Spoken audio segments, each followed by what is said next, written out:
So hey guys, welcome back. This is Anmol Shukla and a very warm welcome to my YouTube channel History with Me. In today's lecture, we are going to talk about the basic distinction between domestic HRM and IHRM, that is International Human Resource Management. So it's a simple or general domestic HRM and this is IHRM, that is International Human Resource Management. In the previous video, we have talked about that what exactly is this IHRM. The concept of IHRM is specifically in multinational companies. So I hope वो video आप देख के आएंगे IHRM की और तब इस video में एक बेसिक डिस्टिंक्शन या हम कह सकते हैं कि भाई डोमेस्टिक HRM और IHRM में डिफरेंस जो मेजर डिफरेंसेस है वो कहाँ दिखते हैं। ये क्वेश्चन 3 मार्क्स में पूछा जा सकता है। सो फॉर दैट आपको पता होना चाहिए कि भाई इनके बीच में बेसिक डिस्टिंक्शन क्या है। तो प्रीवियस वीडियो जरूर देख के आए, IHRM की नहीं देख के आएंगे और डायरेक्ट इस लेक्चर पे आके इस लेक्चर को समझने की कोशिश करेंगे तो कुछ भी क्लियरली समझ में आने वाला नहीं है। सो previous video इसीलिए देख के आइए, लिंक डिस्क्रिप्शन बॉक्स में। So let's start today's lecture, but before that, if you're new to the channel, subscribe and hit the bell icon to get the daily updates and notifications. Also, if you haven't joined my Telegram group yet, you can join it. Link is in the description box. Again, more than 700 people have already joined, so be the 799th one, I think 751 or 799. I'm just confused between those two numbers. You can join it. You can also follow me on Instagram. Let's start. So domestic HRM देखो, अब कई लोग ऐसे होंगे जो बिल्कुल भी जिनको आइडिया नहीं होगा, पिछली वाली वीडियो नहीं देखना चाहते होंगे, तो थोड़ा सा आइडिया मैं आपको दूंगा। पूरा आइडिया नहीं दूंगा, पूरे आइडिया के लिए आपको पिछला वीडियो देखना पड़ेगा। थोड़ा सा आइडिया देखता हूँ। भाई कोई कंपनी है, अभी आपने लेट्स सपोज आपने कोई कंपनी खड़ी की, स्टार्टअप खड़ा किया और उस पर आप एम्प्लॉइज जो है वो स्टार्ट कर रहे हो रखना। काम जो है वो आप इंडिया से ही कर रहे हो, आप इंडिया में रह रहे हो, इंडिया में ही आपने छोटा सा काम स्टार्ट किया, एक पर्टिकुलर स्टेट में लेट्स सपोज दिल्ली से काम स्टार्ट किया और वहीं पर आपने कुछ एम्प्लॉइज अपनी कंपनी के लिए रखे। आपका काम जो है वो एक कंट्री की बाउंड्री के विद इन ही जो है वो सीमित है। मे बी कई कुछ और स्टेट्स में फैला दो उस काम को, बट है वो एक विद इन वन कंट्री की बाउंड्री में ही है ना। मतलब कंट्री के बाहर नहीं जा रहे हो आप, या विद इन 2 और 3 कंट्रीज आप ऑपरेशन नहीं कर रहे हो अपनी कंपनी का, वो एक ही कंट्री के अंदर चल रहा है वो ऑपरेशन। तो वहां पर आप अपनी कंपनी में आपका एक HR डिपार्टमेंट आप उसके लिए रिक्रूट करोगे, पीपल करोगे जो पॉलिसीज एंड प्रोसीजर्स बनाएगा, लोगों को मैनेज करेगा, कॉम्पेंसेशन डिसाइड करेगा, रिक्रूट करेगा। तो उसके लिए आप एक HR डिपार्टमेंट तैयार करोगे। तो उस तरीके का कंपनी में उस HR डिपार्टमेंट को, ह्यूमन रिसोर्स मैनेजमेंट को हम डोमेस्टिक HRM कहेंगे, ठीक है। बट यही चीज जब कंपनी जो है वो कई देशों में ऑपरेट करती हो, लेट्स सपोज कोई कंपनी XYZ कंपनी, उसका हेडक्वार्टर लंदन में है, वो ऑपरेट USA में भी कर रही है, इंडिया में भी उसके 4-5 ऑफिस हैं, डिफरेंट कंट्रीज में उसके ऑफिस हैं। यानी कि वो जो पर्टिकुलर कंपनी है वो एक से ज्यादा कंट्री में ऑपरेट कर रही है, उसके ऑपरेशंस जो है वो एक से ज्यादा कंट्रीज में है। सो वहां पर ये जो ह्यूमन रिसोर्स मैनेजमेंट है, HR डिपार्टमेंट है, वो इंटरनेशनल लेवल पे काम करता है। उसके रोल्स एंड रिस्पॉन्सिबिलिटीज भी बढ़ जाती हैं, उसका स्कोप बढ़ जाता है, नेचर डाइवर्स हो जाता है, and that's what IHRM is. I hope आपको आइडिया लग गया होगा कुछ कि भाई डोमेस्टिक HRM में क्या आता है और IHRM में क्या होता है। सो अब समझते हैं इन थ्योरेटिकल चीजों से कि भाई डोमेस्टिक HRM और IHRM में डिफरेंस क्या है। Once again I repeat, it's very very important कि आप IHRM वाला लेक्चर, इससे पहले वाला लेक्चर जरूर देख के आए। Domestic HRM, so it occurs in the organization where employees are within one national boundary, या where employees stays within one national boundary। ऐसा ऑर्गेनाइजेशन जहां पर एम्प्लॉइज नेशनल बाउंड्री एक ही, जैसे मान लो इंडिया का एग्जांपल दिया कि भाई with in one national boundary जो ऑपरेशंस है वो सीमित है। सो जो एम्प्लॉइज हैं वो उसी नेशनल बाउंड्री के हैं। इंडिया की स्टार्टअप कंपनी थी, इंडिया में ही काम हो रहा है, तो इंडिया के ही एम्प्लॉइज हमने रिक्रूट किए हैं। सो ये डोमेस्टिक HRM में होता है। So domestic HRM occurs in the organization where employees are within one national boundary. Employees जो है वो within one national boundary ही हैं, ठीक है। So वो domestic HRM में होता है जहां पर एम्प्लॉइज जो हो वो with in one national boundary हो, एक ही कंट्री में कहीं ना कहीं एम्प्लॉइज जो है वो रिक्रूट किए जा रहे हैं। Here managing employees is comparatively easy। यहाँ पर एम्प्लॉइज को मैनेज करना भी आसान होता है। अच्छा, दूसरा पॉइंट समझने से पहले इधर आते हैं।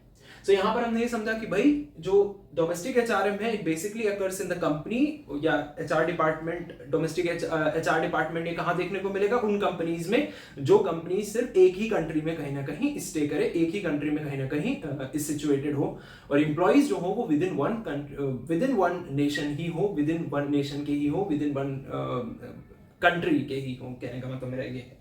So it occurs in the organization where employees are within one national boundaries. जो भी employees काम कर रहे हैं वो within one national boundary के ही हैं और वहीं पर काम कर रहे हैं। But when we talk about IHRM, so it occurs in the multinational companies। जैसा कि मैंने आपको बताया multinational companies क्या होती हैं कि भाई multinational companies कहने का मतलब कि भाई ऐसी कंपनीज जो एक ही कंट्री तक सीमित नहीं है, बल्कि उनका स्कोप जो है वो और डाइवर्सिफाइड है, यानी कि कहीं ना कहीं उनके ऑपरेशंस नंबर ऑफ कंट्रीज में हो रहे हैं। सो वो कंपनीज वो बेसिकली IHRM में देखने को मिलता है। सो IHRM यानी कि international human resource management, it occurs in multinational companies, those companies which are there in more than one country, where employees are there from more than one national boundary. So employees are also there from more than one national boundary. So वहाँ पर IHRM यानी कि international human resource management देखने को मिलता है। सो I hope आपको पहला पॉइंट जो है वो दोनों का ही क्लियर हो गया होगा कि भाई डोमेस्टिक HRM में जो एम्प्लॉइज होते हैं वो एक ही कंट्री के होते हैं, एक ही कंट्री की बाउंड्री तक सीमित रहती है सारी चीजें, और IHRM यानी कि इंटरनेशनल वर्ड जैसे ही लग जाता है, इंटरनेशनल ह्यूमन रिसोर्स मैनेजमेंट में जो एम्प्लॉइज हैं वो मोर देन वन कंट्री के हो सकते हैं, क्योंकि कंपनी भी यहाँ पर कैसी होती है? मल्टीनेशनल, बेसिकली एक से ज्यादा देशों में। दूसरा point, here managing employees is comparatively easy, they are grouped region और zone wise। तो डोमेस्टिक HRM में इतना मुश्किल नहीं होता मैनेज करना एम्प्लॉइज को, HR डिपार्टमेंट को ज्यादा अपने फोकस को स्कैटर्ड करने की जरूरत नहीं पड़ती। They are more focused here and comparatively it is easy rather than international human resource management। You don't have to focus on so many things, like you don't have to focus on culture, क्योंकि एक ही culture के लोग काम कर रहे होते हैं and जानते हैं इन द सेंस एक दूसरे को कि भाई they belongs to the same culture, they maybe same ethnicity sometimes।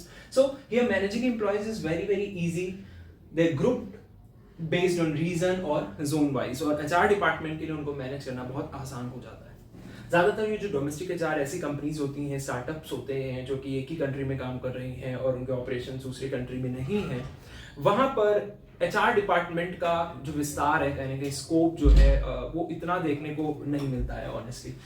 So I hope आपको ये चीज क्लियर है कि भाई managing employees is comparatively easy here and they are grouped based on region or zone wise।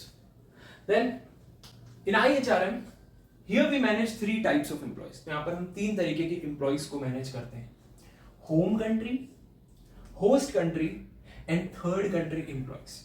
तो home country, host country and third country employees, ये भी हमने इसकी बात की है पार्ट 6 में इंटरनेशनल ह्यूमन रिसोर्स मैनेजमेंट में। हमने पढ़ा कि भाई होम कंट्री एम्प्लॉइज क्या होते हैं, यानी कि ऐसे एम्प्लॉइज की भाई कंपनी भी इंडिया की है और इंडिया के ही एम्प्लॉइज को हमने रखा है काम पे, रिक्रूट किया है। सो वो होम कंट्री एम्प्लॉइज हुए कि भाई जिस कंट्री में उस कंपनी को खड़ा किया गया है, उसकी शुरुआत की गई है उस कंपनी की, इस कंपनी में उसके हेडक्वार्टर हैं, बेसिकली उसी कंपनी के एम्प्लॉइज को हमने रखा है। सो वो होम कंट्री एम्प्लॉइज हो गए।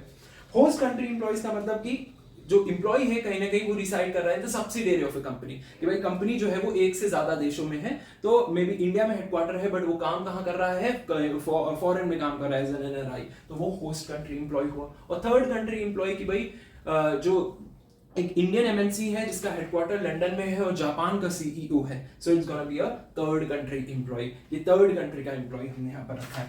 सो here we manage 3 types of employees in IHRM, home country, host country and third country employees.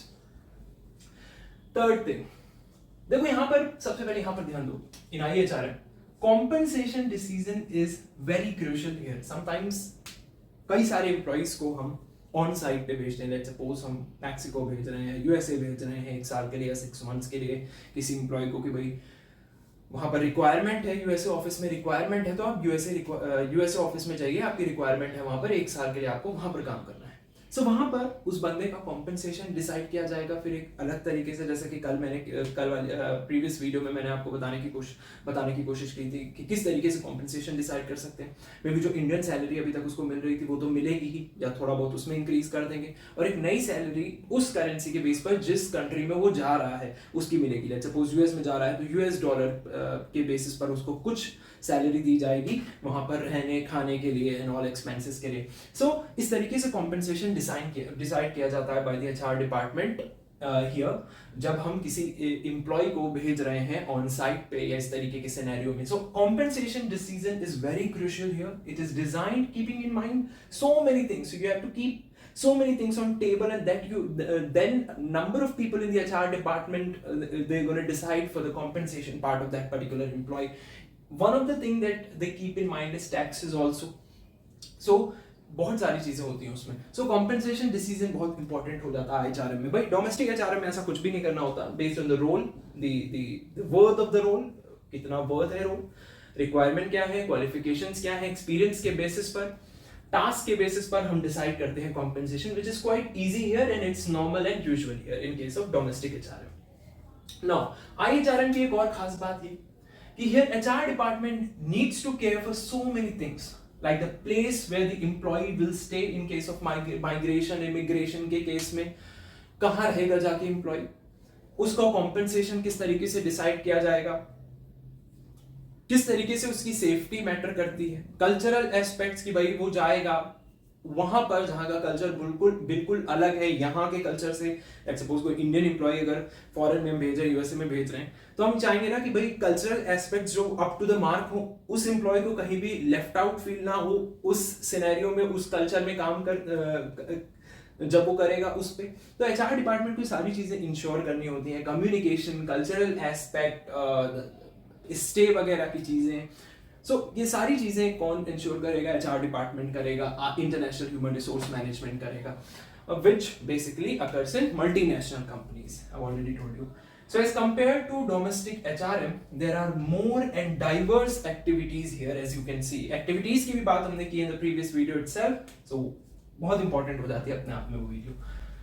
And here, when we talk about domestic HRM, so it doesn't normally cares about arrangement and facilities related to employees welfare. तो यहाँ पर इतनी ज़्यादा importance और इतना ज़्यादा emphasize नहीं किया जाता है on the employees welfare. So ऊपर से चीज़ों को रखा जाता है, इतना ज़्यादा focus नहीं रखा जाता है employees welfare में when we talk about domestic HRM. So this is a basic distinction between domestic HRM and IHRM. You can read any article now और आपको अच्छी तरीके से क्लैरिटी के साथ समझ में आ सकता है। अगर आपको more content जानना है, अगर आपको और समझना है, तो you can read any article from Google or anywhere or any website regarding domestic HRM versus IHRM, and you'll be good to go for your exam. So that is it about today's lecture. We'll see you in the next lecture. Till then, keep studying and take care.